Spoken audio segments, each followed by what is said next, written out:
Good morning, everyone. Good morning to the welcome to the 2024 installment of the Max Bell MPP Policy Lab presentations. Strap yourself in. This will be 2 days of fun and excitement and education.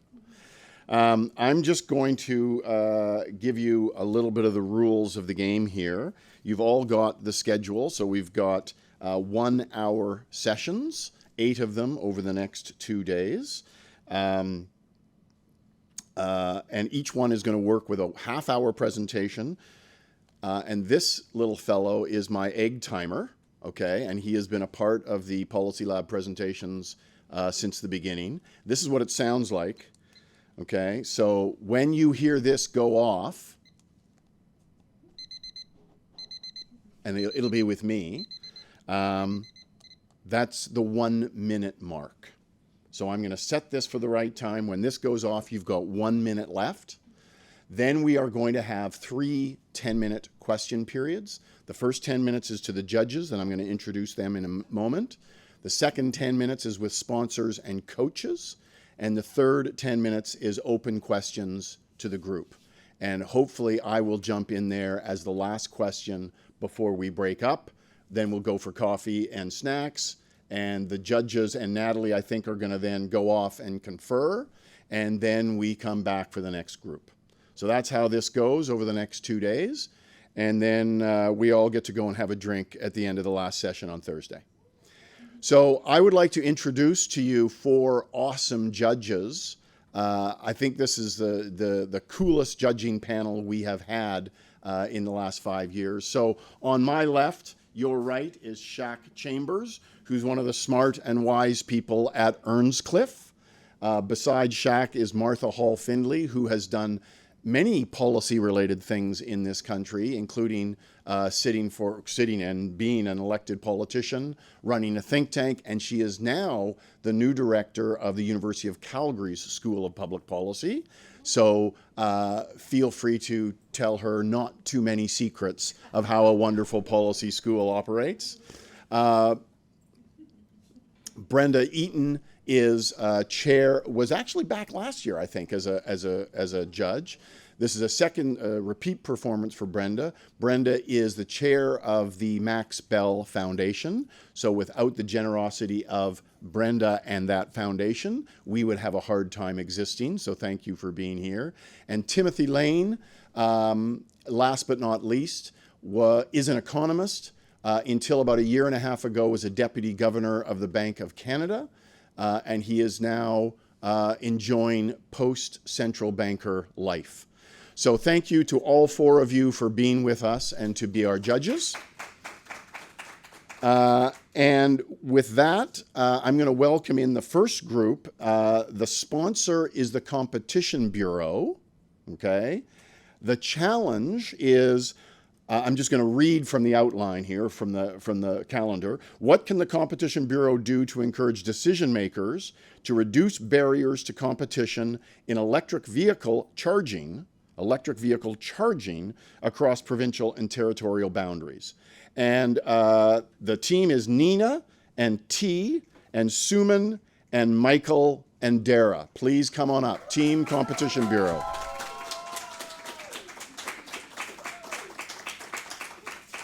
Thank you, folks. Take it away.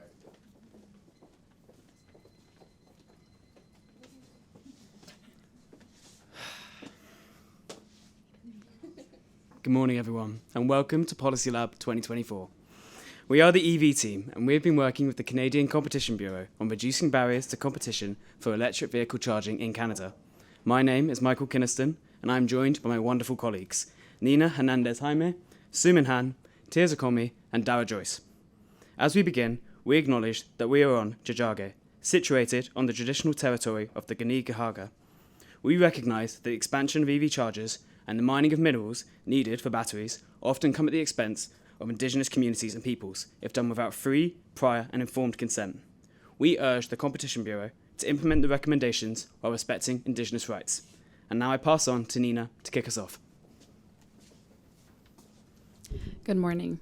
So our team has been tasked by the Competition Bureau to provide recommendations around how to encourage decision makers to reduce barriers to competition in the electric vehicle charging across provincial and territorial boundaries in Canada.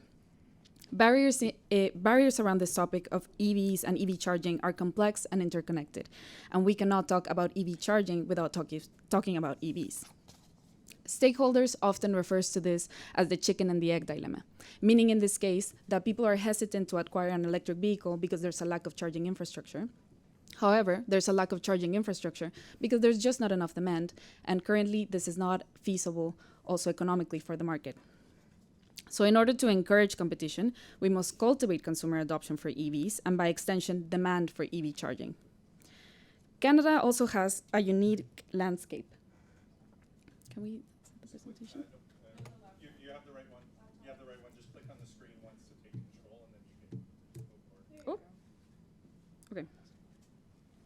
Canada also has a unique landscape. It has a very vast territory. It has a cold climate. It has a low density of population. It's also important to point out that Canada is a highly federalized country, meaning that there's challenges to policy application. And policies to incentivize EV adoption might work in some provinces better than others. So this is important also considering that federal sales mandate to reach 100% of EV sales by 2035. There's still a lot of work to be done to achieve this goal. So the recommendations that we will be discussing today come as a result from literature reviews, interviews with over 50 stakeholders from experts in areas in think tanks, utility companies, government agencies, and private companies, and from us attending the 2024 EV and Charging Expo in Toronto. Now let's talk a little about competition and why competition is important in the EV charging market. If competition in a market is strengthened, it drives down the cost of goods and as firms compete for consumers' preferences. And without such competition, businesses may dictate higher price points at the expense of everyday consumers, reducing options and their access to quality goods and services. So why is competition important in the EV charging market? The transportation sector in Canada currently accounts for 28% of Canada's total greenhouse gas emissions. The increased accessibility of EVs and EV chargers is a critical pillar to Canada's clean energy transition. Competition is particularly important for this transition as it provides consumers with choices to consider and adopt a greener transportation option without being limited by price and/or reliability. Competition naturally occurs when firms enter the market to meet high levels of demand. However, when competition is urgently needed to drive progress towards time-bound climate goals, there is a role for the federal government to play to facilitate and work collaboratively across jurisdictional boundaries to foster competition and take a whole-of-government approach to cultivate it. Suman touched on why competition is so important. And in this slide, we'll address the market-level dynamics that need to happen in order to establish it. First, when consumer demand goes up, firms are more likely to enter the market to meet this level of demand. Efforts made to spur demand in the market therefore incentivize firm entry and provide consumers with a wider array of choice. Second, when the cost to produce a good or service is low, firms will produce more units of that good or service. Further, firms are more likely to enter the market if they can produce at lower fixed and variable cost points. Finally, there's little need for an EV charger if you don't own an EV. Therefore, we understand them to be complementary goods, where adoption of an EV drives demand for a charger. To conclude, each of our 5 recommendations seek to cause one or all of these market dynamics to occur in order to establish competition. We name these as our key assumptions, as they have guided our recommendations and helped us to frame our desired outcomes. So to give a little bit of background, this is still very much an emerging market in Canada. In 2020, it was only until 2020 that New Brunswick became the first province to be fully connected to an EV charging network. So since then, utility companies and car manufacturers have led for the electrification of Canada's vehicle industry in provinces and territories. And as a result, EV adoption has rapidly increased from 1% in 2017 to 3.5% in 2021. However, growth driven by federal charging infrastructure regulation is insufficient, especially considering the ambitious federal mandate that states that 60% of EV sales should happen by 2030 and 100% should happen by 2035. This means that Canada would need 469,000 chargers by 2035. Currently, Canada has 26,500, which is why it's so important that we cultivate competition and market entry. Even then, these chargers are disproportionately concentrated in Quebec, BC, and Ontario, with 80% of them being in these provinces. So what do Canadians think of this? 60% of Canadians are still unlikely to buy an EV. Why? Because of range anxiety, affordability concerns, charger unreliability, and lack of consistent legislation. These negative perceptions are current blockers that affect EV demand and EV charging infrastructure. So we've spoken about the importance of competition in the EV charging market, and now we want to spend a minute on the role that the Competition Bureau has to play. The Competition Bureau is responsible for enforcing the Competition Act and has different tools available to carry out this mandate. These include investigating anti-competitive activities, enforcing competition law, and advocating for policies conducive to increased competition, all in the interests of Canadian consumers.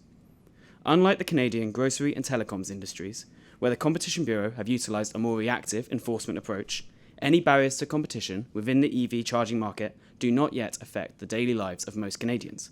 However, the Competition Bureau must still act by approaching this issue from a proactive advocacy mindset in order to work with decision makers across government to remove barriers to competition in the EV charging market. This will see them future-proofing competition within this industry to stimulate future firms' entry into the market, all in the interest of Canadian consumers and in line with the advocacy goals laid out in their 2024 vision.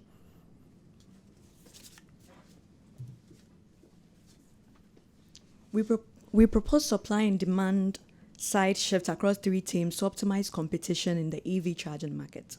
Our first theme is consumer confidence.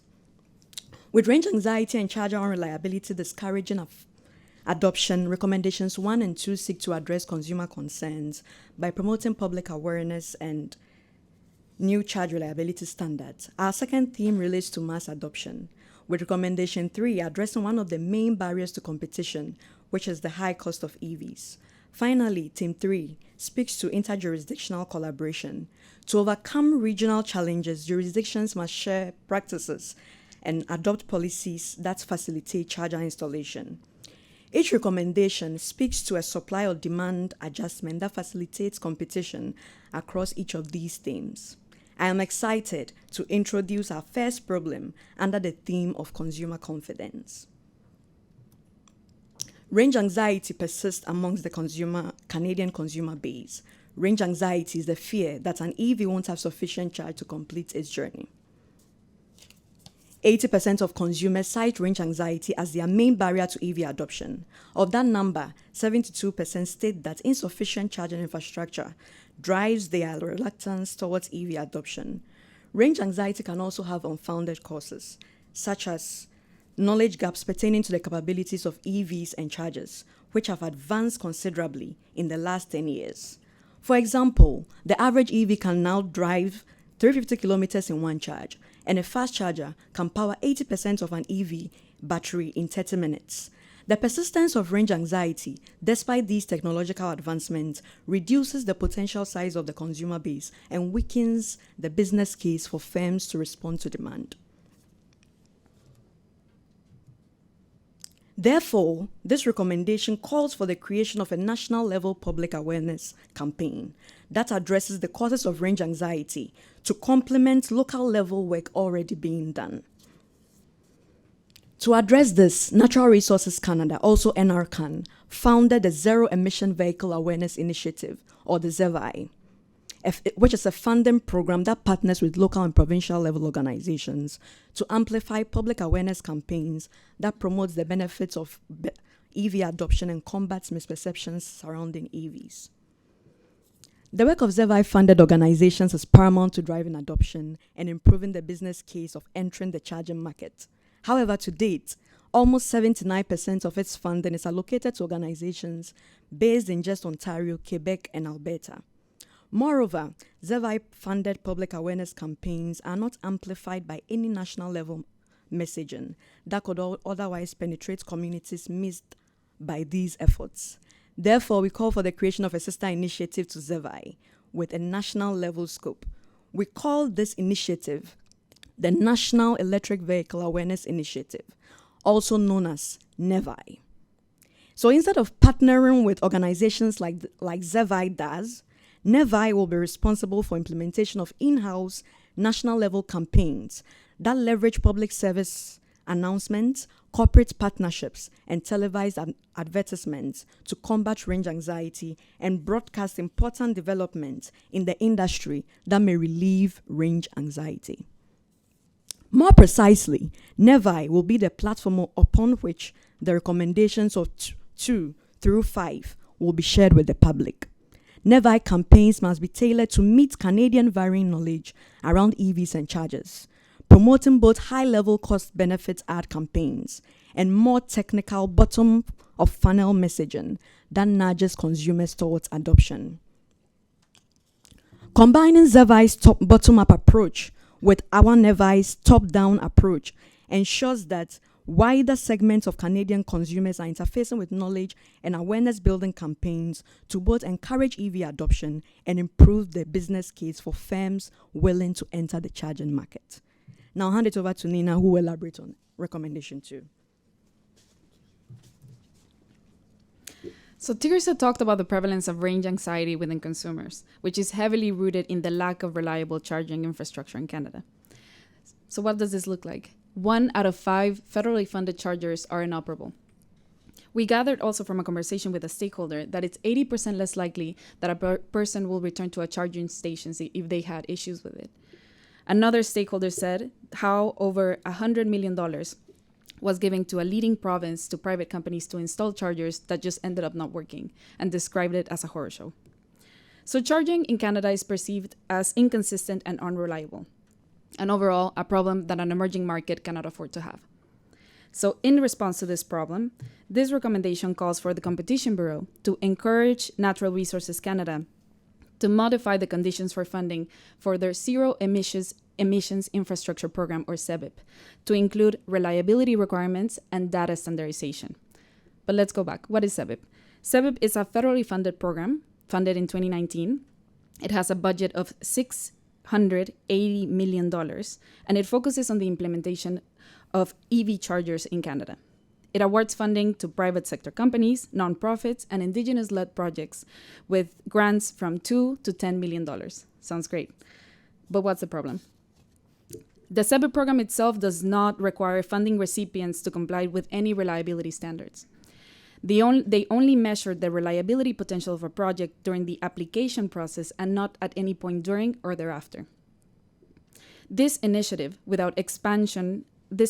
for expansion without adequate standards of reliability affects consumers' adoptions of EV and weakens the demand for EV charging, leaving firms with little to no reason to compete in the market. For this, we recommend the following changes. A submitted plan that includes how a company plans to maintain a 97% uptime. Uptime meaning the amount of times that you can go to a charging station and it's working. This is gathered from case studies from the UK and also the United States for this specific 97% requirement. And this should be for all ZEBIP-funded chargers during the funding period and for 1 year thereafter. Biannual reports submitted to abide to a more detailed data reporting specification and specific uptime formula to standardize results. And also this data shall be available to the public by Natural Resources Canada on an annual basis to inform consumers and the market. And a change to how the funding is currently distributed. So it's now phased. So we now have the opportunity to ensure that the 97% new standard is met at every point during the funding and after. So what happens if this doesn't work? Failure to meet the 97% uptime requirement will result in fines paid back to NRCan, measured at a cost of 15% higher than the cost of repairing the chargers. So companies are more inclined to repair the chargers and avoid a higher fine. What are these charges going to do? These changes are going to ensure that Canada has a reliable network that will increase consumer confidence, raise demand for both EVs and EV chargers, and thus strengthen the case for businesses to enter the market. Thank you, Nina. This brings us to the next key theme needed to increase competition in the EV charging market: Currently, EVs are priced at $83,000, whereas an average salary in Canada rests at $59,000. I mean, I'm not an economist or a mathematician, but it doesn't quite seem very affordable. And a study found that the EVs would need to come down by 30 to 50% for an individual to consider purchasing an EV as their next vehicle. So what's contributing to that big price tag? Batteries alone account for 30 to 40% of the price, and many industry leaders highlight that one of the main ways to reduce that price point is by decreasing the size of batteries. Since increasing the range of EVs and addressing consumers' range anxiety has been the prominent concern for many manufacturers, prices continue to rise because battery sizes continue to rise. And consequently, even with technological advancements, the price point continues to be the second most prominent barrier for a consumer when purchasing an EV. This leads to decreased use of EV chargers, therefore plateauing demand for EV chargers and leading to decreased rates of competition. Watching this all unfold, firms don't see an incentive or a market opportunity to enter the EV charging market to make profit and lead to competition. Furthermore, the trade-off between the lower price and the decreased range will not discourage consumers from purchasing an EV. Statistics Canada reported that an average commuting distance for over 93% of everyday commuters cap out at about 40 kilometers. And currently, an average EV can reach 350 kilometers on a single charge. So reducing the range to offer more diverse price options for EVs is a feasible way to bring down the cost of an EV and lead to increased adoption. This leads to our next recommendation to the Competition Bureau. The Competition Bureau should advise the Government of Canada's Innovation, Science and Economic Development Department to incentivize EV manufacturers to reduce the size of lithium-ion batteries. And for this to be released in the 2024 Fall Economic Statement's EV Supply Chain Investment Tax Credit Plan details. In the recent Budget 2024, the government included its intentions to contribute billions of dollars in direct and indirect incentives, most notably through the aforementioned tax credit plan. And this tax credit plan will offer 10% tax credit to strengthen Canada's EV supply chain. And this recommendation is also very feasible, as the federal government is already committing to investing in strengthening the end-to-end EV supply chain and bringing in EV manufacturers to build its plant in Canada. Tax credit incentives reduces risks and cost pressures for manufacturers and can act as a significant leverage for the government to negotiate and incentivize development of smaller lithium batteries, and therefore bringing about more affordable EV options for consumers. As one of the few countries that possesses an end-to-end EV supply chain capacity in the production of EVs and EV batteries, Canada has a comparative advantage in all the key materials needed to produce EVs and EV batteries in the country. And this will also lead to a few key benefits. It is estimated that more than 250,000 direct and indirect jobs will be created by 2030 and lead to $48 additional billion in annual GDP could be realized. Reducing the size of batteries that meet consumers' daily commuting mileage while being affordable will lead to more widespread adoption of EVs. This will trigger increased demand of EV chargers and therefore lead to competition in the EV charging market. Thank you, Suman. Tirza, Nina, and Suman spoke to the themes of consumer confidence and mass EV adoption, and I'm excited to introduce our first recommendation under our third theme, which is interjurisdictional collaboration. So we've used the term competition a lot in this presentation, and it's best reflected by the choices made available to consumers. Some Canadians retain far more choice than others as it relates to EV charging, and this is most pronounced in the rural-urban divide. Rural Canadians lack widespread charger coverage when compared to those in urban centers. Between June of 2019 and July of 2023, 87% of chargers were installed in cities, and one vehicle charging company stated that it netted just $199 of revenue from its rural chargers. This means that rural Canada has a twofold problem. If you remember back to Nina's reference to the chicken or egg dynamic, it's right here. Because there's not enough chargers, consumers refrain from EV adoption, and they refrain from EV adoption due to lacking charging infrastructure. That is all to say, the business case for entering the rural charging market is weak, due to the interplay of two things: utilization and demand costs at rural chargers. Utilization in this context refers to the amount of a charger's capacity used over a given time frame, and demand charges represent additional fees imposed on charging firms for providing services during hours of peak demand. In rural areas where utilization is low, firms cannot recoup operational costs, and demand charges are skewed by the consumption patterns of very few consumers. This means firms are paying increased demand charges for their rural chargers than they are for their urban ones.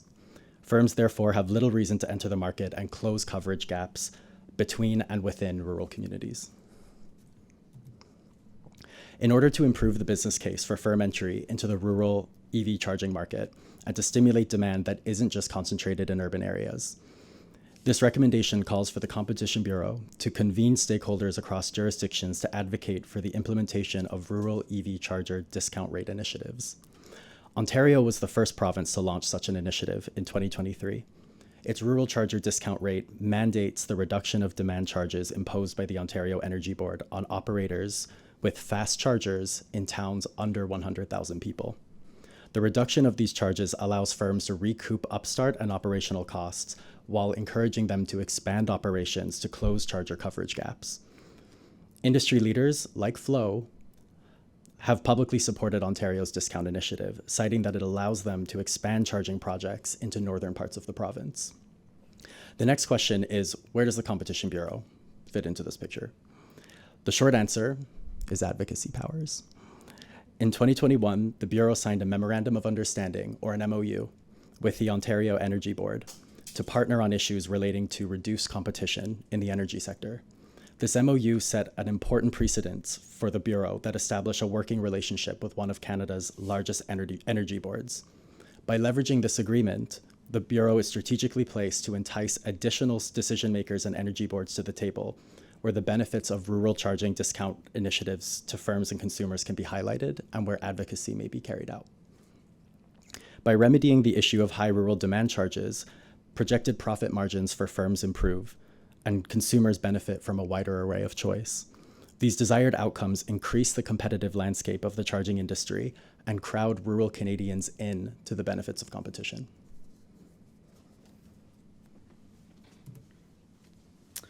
Continuing the theme of interjurisdictional collaboration, we come to our final problem. Outdated building codes, zoning laws, and land use policies obstruct charger installation in multi-unit residential buildings, also known as MURBs, along with underserved public areas, hampering demand for EV charger installation and limiting firm entry into this market. 90% of current EV charging occurs at home. This works well for the 85% of current EV owners who live in single-family residences with dedicated parking. However, for the 12 million people, representing a third of Canadians, who live in a condo or apartment block, aka a MURB, this isn't so straightforward. Put yourself in their position. You live in a high-rise apartment block, and you've just bought yourself an excellent electric vehicle. You want to install a charging station in your designated parking bay, but you're blocked by rules-obsessed residence governance bodies and inconsistent interpretations of building codes. You're unable to charge at home, so you look for nearby public chargers, but these are in short supply in your local area, with outdated zoning laws and land use plans, making it harder for private companies to enter the local market and install chargers. Where do you, as a new EV owner, go to charge? So let's talk solution. To address this problem, we recommend that the Competition Bureau should collaborate with provincial, territorial, and municipal jurisdictions to amend and establish building codes, zoning laws, and land use policies that facilitate the readiness and development of private and public EV charging in areas which have disproportionately low access levels.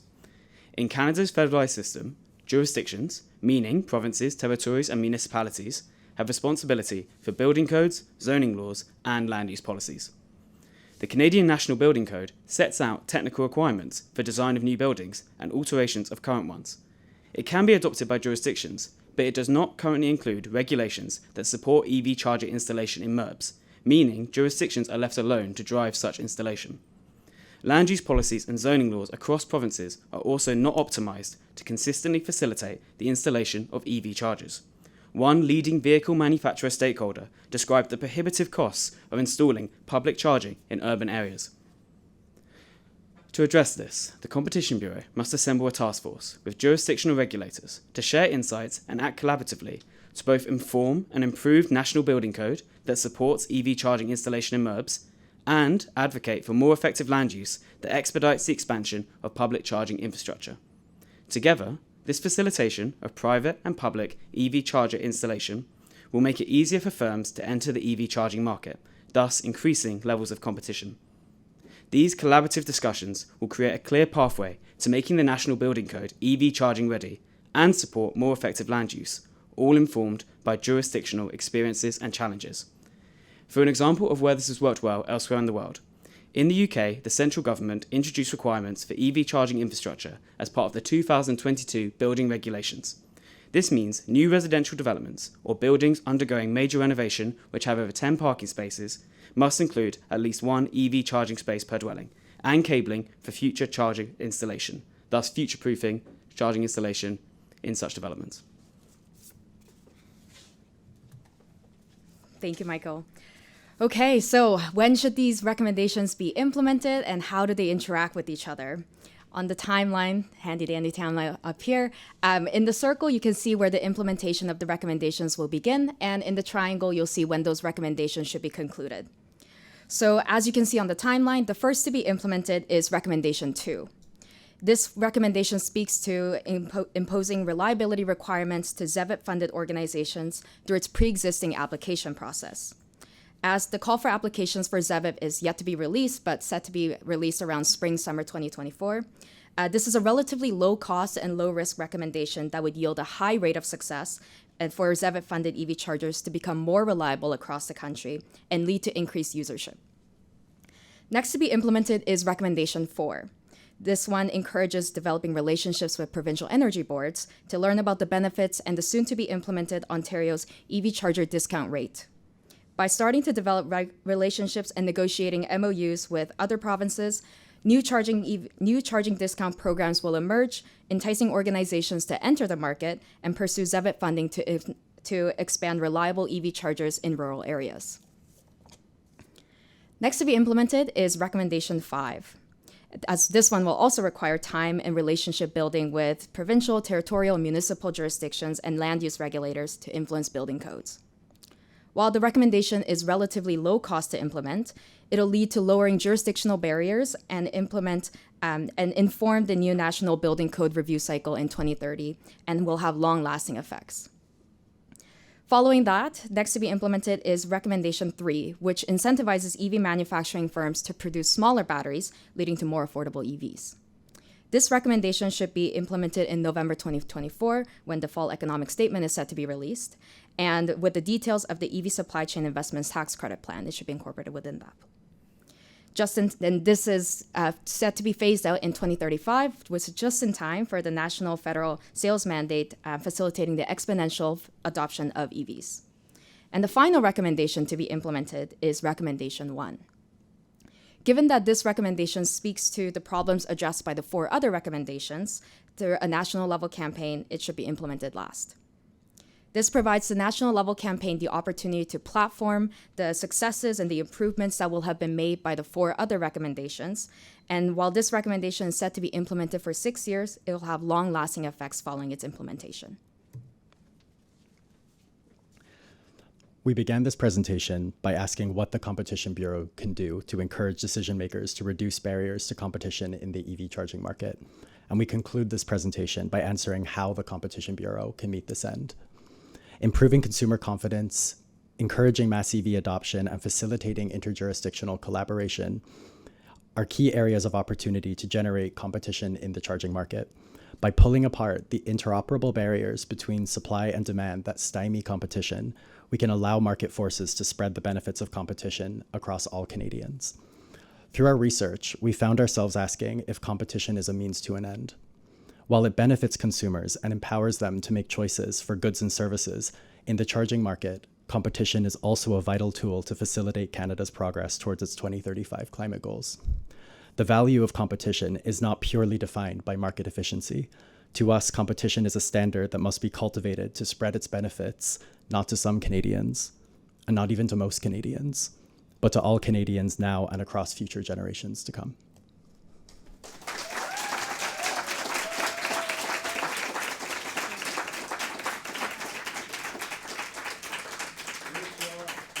Okay, I'm going to turn it over to the judges, and you can decide who's first, second, third, and fourth.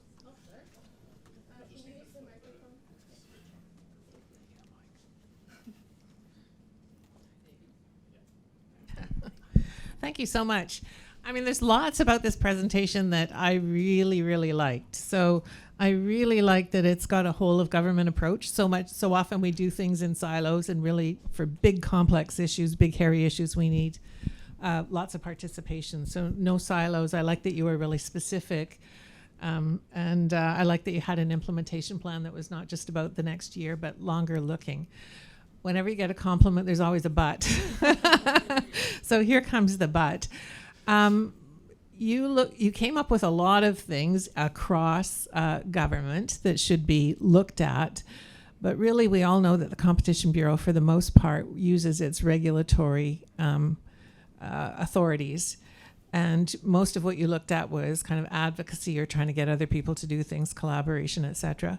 So you must have looked at, the main tool of regulation. But I'm wondering, what was the closest truly inside the mandate of the Competition Bureau that you looked at that would have been, that might have been effective? And then the second part would be, even the things that you proposed for others, to me, looked not so much dedicated at competition.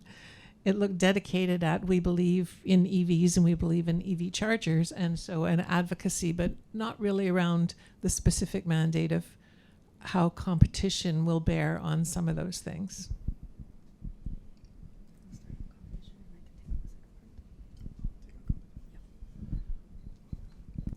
When we started our research for this prompt, we were very careful about how we wanted to approach the employment of tools that are afforded to the Competition Bureau.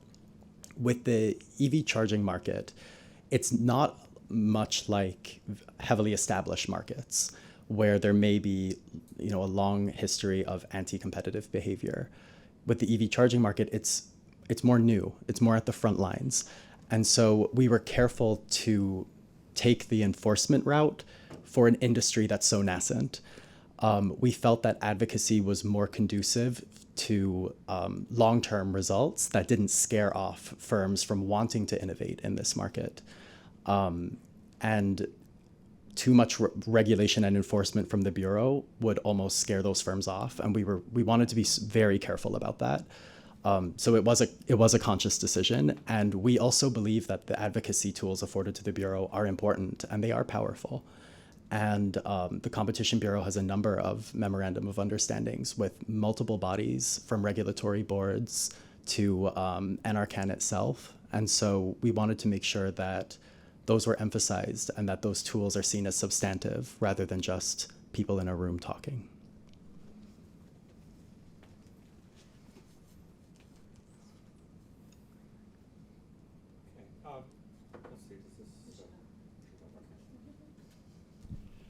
Good.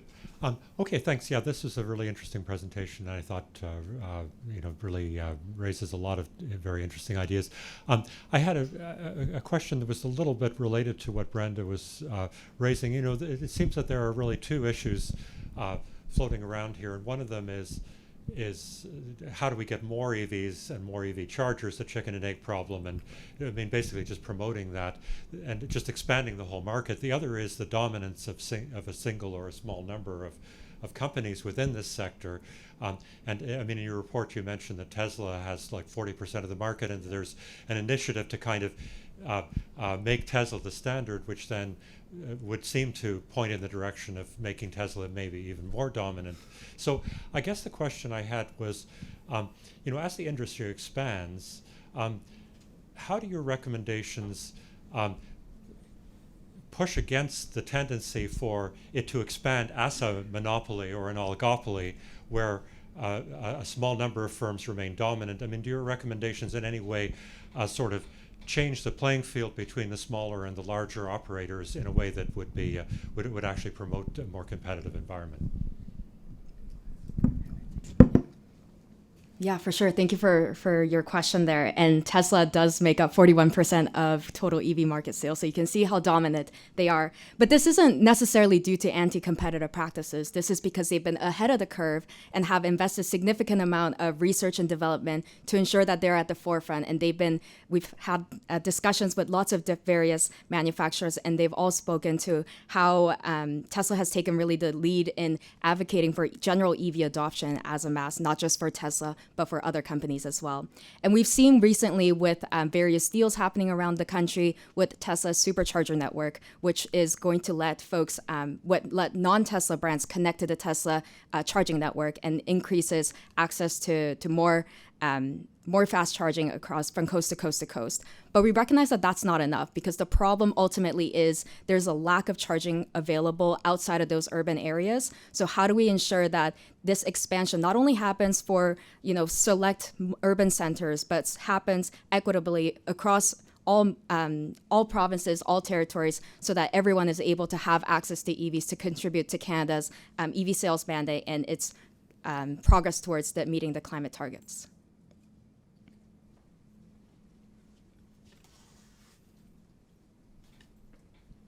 Yeah, great presentation. I just have a question for recommendation 5 around building codes. You mentioned that 90% of charging occurs at homes, condos lack charging, and one of those stakeholders were saying to you that the costs are prohibitive to build in those communities. So my question is, if you do amend the building code, like, who pays for this infrastructure? And I ask because in Ontario, this has been an active discussion, and developers say, if you change these codes, condos are going to cost a lot more. Obviously, the Ontario government doesn't want to increase the cost of housing and cost of condos. So is your recommendation more, amend this and you guys figure out the cost, whatever's going to happen, we just want to increase competition? Or is there more to it in terms of how the costs get shifted to kind of encourage this and allow developers to kind of be more at ease so you can have housing supply and charging infrastructure as well? So yeah, it's a good question. I think to address who would be fronting the cost, it would go to developers. These things aren't binding. Like, the National Building Code isn't a binding act. It is for provinces, municipalities, territories to follow to support them making their MURBs EV charging ready. So it's up to them exactly how they'd implement it. I think that's part of the reason we kind of proposed a task force, so that partners could learn from each other, look where it has been done well. BC is a good example of where it has been done well and effectively. And by taking those insights, hopefully, it's not a one-size-fits-all approach, I suppose, and so it's going to need a different approach in different provinces, such as Canada's federalised system. But we're hoping that the collaborative approach would mean you could find something that works in different areas. If I could continue on that conversation, I think we've seen from the recent federal budget how much money and support has been put towards housing, and I'm sure you'll see it in the future policy lab question as well. But recognizing that Canada needs to ultimately shift towards cleaner modes of transportation, and recognizing that EVs play a critical role in that, I think our recommendation really speaks to how do we lower barriers that are currently preventing folks and tenants who are willing to pay and who are willing to adopt those, to take on that cost to install EV chargers in their homes, but are not able to do so even if there is willingness to pay, and really lowering those barriers that currently exist. And one of the recommendations and examples from BC, one of the municipalities in BC, is they were able to lower voting thresholds for strata buildings, so requiring less of a voting concentration to allow for EV charger installation. So those are some ways to ensure that tenants who are willing to pay have access to implement those charges and ensure that they are able to support their goals to transition into EVs. Great presentation. Thank you. I have to do a true confessions because I don't want you to go, oh God, she didn't tell us. But I was the chief sustainability officer at Suncor for 3 years. Suncor owns Petro-Canada, and Petro-Canada, of course, was that built the first coast-to-coast EV charging network. Just to comment. It is a set of 13 jurisdictions, and so it was kind of unfair for the Competition Bureau, being a federal organization, to ask you this. And frankly, I think you did a hell of a good job at talking about these are all the things that should be done to increase the uptake of EVs. I actually don't really see it as a competition issue so much. And so I would actually give you big kudos for managing through that particular challenge. Sometimes you have to go back to your client and say, are you really sure? It's a sign of good policy, people, if you can actually do that. Quick question. Did you talk to people at Petro-Canada, for example? Because I can tell you incredible experiences of having to deal with at least the 10 jurisdictions in that case. And two, Natalie said don't ask two questions, but my other question is kind of related, is did you go back and look at the history of the development of gas stations? Because this is about building a market, right? And how the role of the private sector versus government trying to force something to happen. Not sure we had governments forcing how do we get more gas stations built. So just those two questions. Did you actually talk to the horse's mouth, if you will, of people at Petrocan? And did you actually look at some of the history for the development of gas stations? Thank you. Those are really great questions. We can't confirm exactly who we spoke to because we spoke to over 50 stakeholders and many of them asked to not be named, but we did speak to this industry 100%. And what I will reference is a brilliant report by McKinsey, which talks about the role that oil and gas can play in the expansion of EV chargers. And it's a really important space where further work and research is needed. We would, if we could have 10 recommendations, that would have been one of them, 100%. In regard to the scope of competition, one of the debates that we were always kind of leaning into on the team is how do the relevant conversation is competition, but as it relates to uptake. Right? Like, how do we tether competition to something bigger than itself? And that was really important to us to do. There's the climate target value tie there. And then also just how it drives uptake in general. Like if the scope of this was uptake, it would have been a cleaner cut in terms of how our recommendations were crafted. But we went through this flow of tying uptake to competition and competition to uptake. And, we crafted our recommendations through those three assumptions to layer that competition level onto things. Okay. Michael? So can I just add a very quick thing to that? Agreed, the competition angle wasn't an entirely straightforward one for this topic, but one advantage of it was that it gave us the opportunity to look at it from like an equity point of view as well, and from the interests of Canadian consumers. Like if you look at what's happening with the 2035 sales mandate, 100% of light-duty vehicles to be EVs by then obviously this is going in one direction. But we saw this as an opportunity for how the Competition Bureau and the rest of the federal government can help shape what direction this goes in, make sure it's in the interest of everyday Canadian consumers, make sure it's affordable, make sure there's choice, and that's all the benefits of competition. So that's the other advantage we saw of how we approach this. Okay, thank you, folks. We're a little bit over time, but our next segment is for sponsors and coaches. Who's the coach of this team? And faculty, sorry, yeah. We have our sponsor online. Okay. So if there's a question from the sponsor, how would we know that? I'm online. I'm not sure if you can hear me. Yes, we can. Okay, great. Before asking a question, I just want to say a great presentation. I'm sorry for the unfair question, but I thought you did an amazing job, and it was really nice to see the development throughout this whole process, culminating in this really strong presentation. Maybe I'll let my colleague Ben, who's on the line, go first with a few questions. Hi, everybody. Nice to see you. And I'll echo Ryan's sentiments. It's been a pleasure to work with you throughout this process. I think your report's thoughtful, thorough, and provocative. So it's great to see the culmination here today. I'll ask another unfair question, I think, because the timeline that you put together I think is very, very thoughtful and shows you're thinking about how to implement these various ideas. So in consideration of that, I just ask if there was an area in which we should focus, one or perhaps two specific recommendations to place a high priority on, which of those do you think we should take up and why? Of course, I can answer that question. Thank you so much. We believe that priority, if we were to choose two of the recommendations, would be 2 and 3, and I can respond to 2. But we believe that none of the recommendations would be feasible if there's not a solid charging infrastructure to be met. There can be a ton of EVs, there can be subsidies, tax breaks. Anything can happen for people to actually own EVs. But if there's not a reliable charging network, people are just not going to use them. They're going to stop buying them. They're going to switch back to what they know.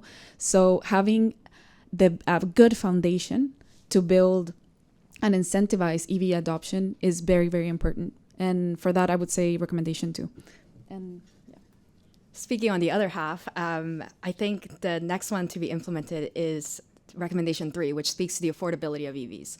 Sure, you can have a reliable charging network, but if no one's driving EVs, I'm not sure how useful that will be.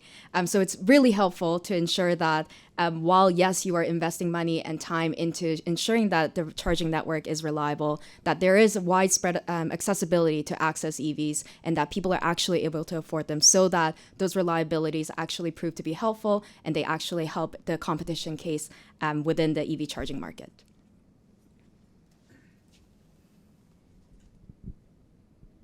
Thanks so much.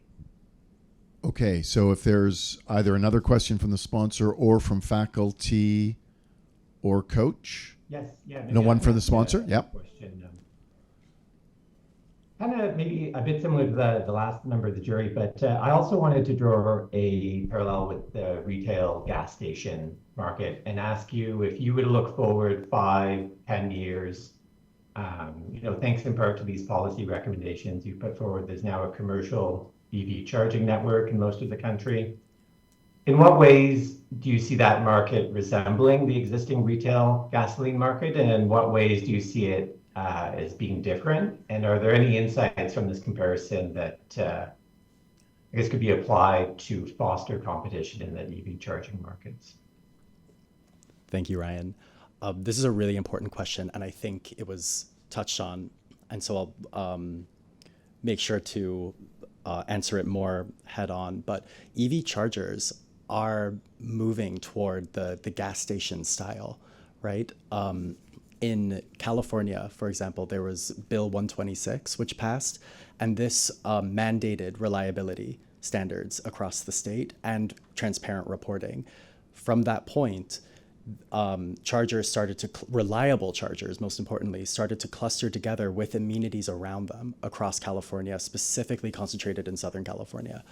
And so when you go to a gas station and you're putting gas in your car, you're also going into the store. You're also buying other things and spending some time there when you pull off of a highway. There's usually fast food restaurants nearby, and there's these other things that create stickiness around this. That's not happening enough here, but the industry is so nascent. Where it is going to move toward is those amenities built where you are fulfilling more than one need at a charging station. And we're starting to see it in other use cases. And as the charging network builds out across Canada, especially vis-a-vis interconnectivity with rural Canada, we will start to see those amenities come in as well because we're seeing it in other places. That's great. Thanks so much. Okay, do we have, let's open it up. So you've got Ian and then John. As a small disclaimer, we want to say that for people who ask questions, we also gathered some things from the EV conference that we would like to hand out if you ask a question. It's like, and if it's a really good question. Unfortunately, right, the merch isn't for the judges. Question is we good won't enough try for a prize. All right, Ian Scott. Great job.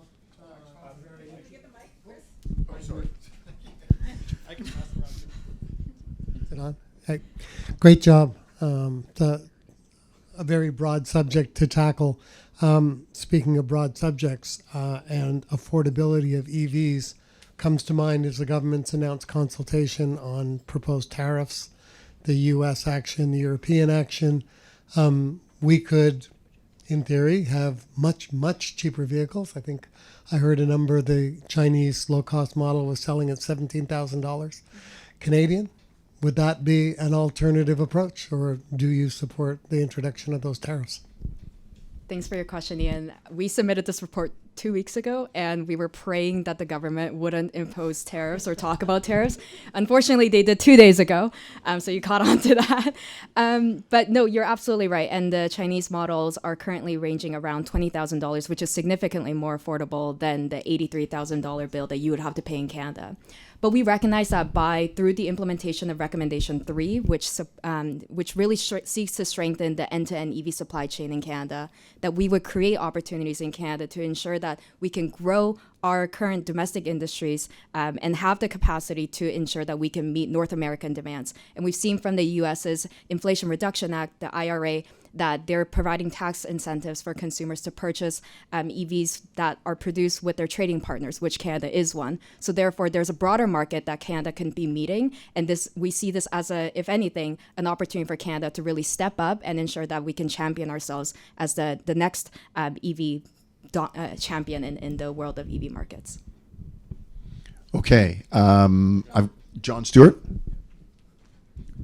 Hi. A new vehicle was always expensive for the average wage earner. That's not a new problem. Two things have solved that problem for the past 100 years. One is that there's a rich, deep, used market. Right now I'm looking for a vehicle, and there are thousands of people in my town who are trying to sell me a vehicle. But very little of that used market is currently electric. Presumably over time, that'll deepen. But that's something that you would want to look at. Much more important than comparing the retail price with the average salary. The other thing that solves the problem is financing. Most vehicle buyers, even buyers of used vehicles, need financing. And what they're shopping for really is the financing package. You shop around until you find somebody who will finance your car at a rate that's acceptable to you. Did you look at that? Because how does the financing of an EV compare with the financing of a gas vehicle? I have a friend whose specialty is financing, and he's made a whole career of this, financing modular homes, because traditional mortgage lenders don't finance a modular home.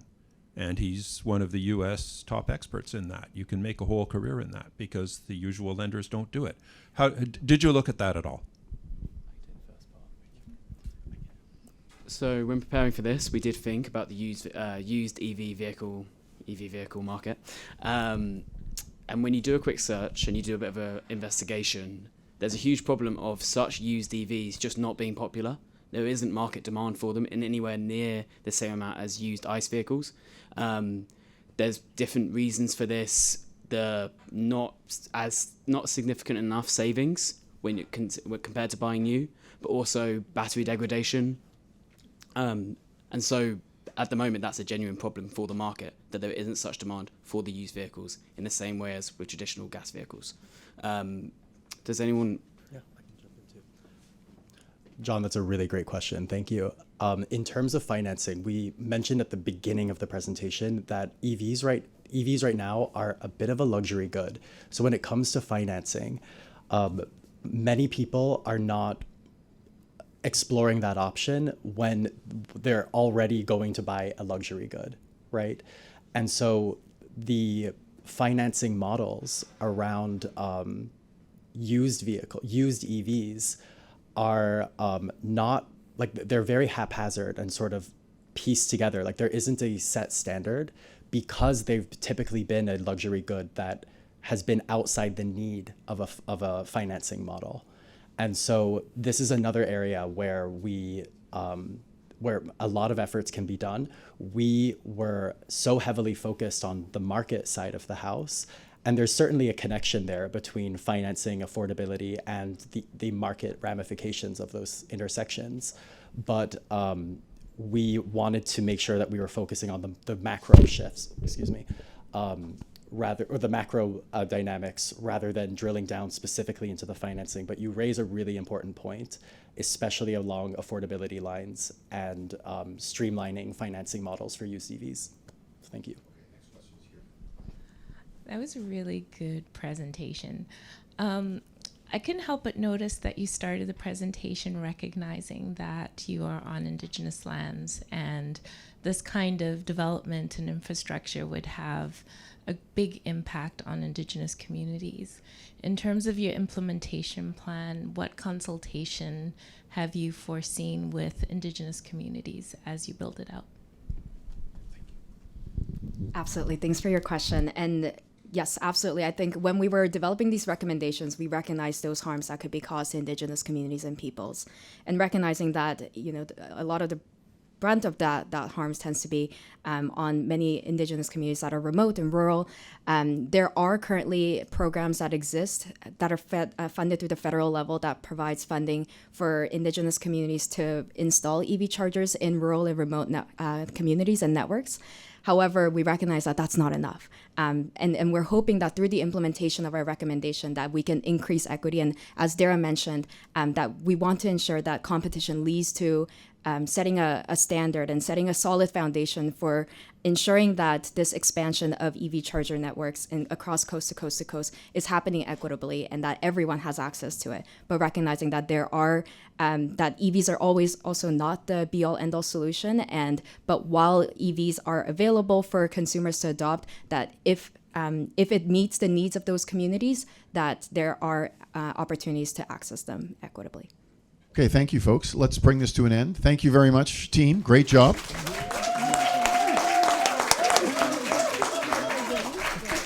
Okay. We have 28 minutes break, and we're back at 11 o'clock sharp for Transport Canada.